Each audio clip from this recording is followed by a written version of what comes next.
three accused persons. The minor lost his eyes and eyesight at the hands of his cousin, Alex Maina Ochogo, the first accused person here.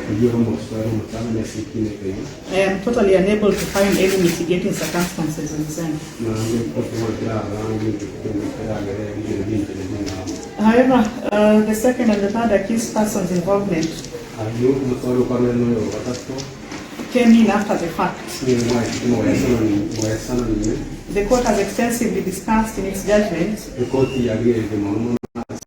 their role as aiders and abettors.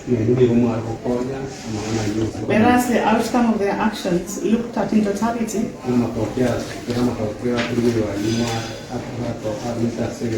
arrives at the same result. They had a limited role in the commission and participation of the offense hearing, and I believe this should be taken into consideration. I also consider the community attitude and the sentencing report, which remains unfavorable towards the second accused person.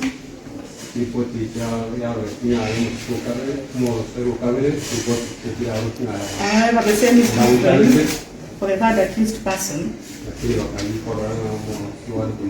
who is said to have taken care of the victim and the sister.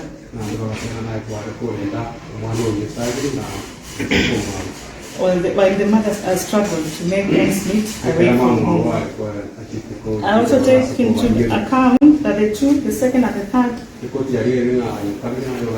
are senior citizens aged 51 and 80 years.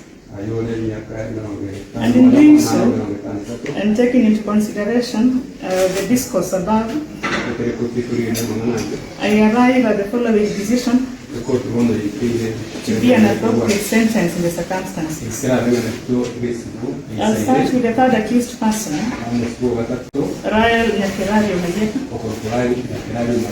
She's sentenced to serve 5 years imprisonment.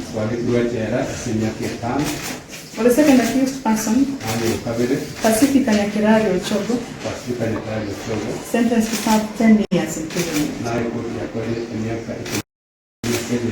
However, for the first accused person, who was a muscle behind the offense here, sentenced to serve 40 years in prison. Right about 14 days.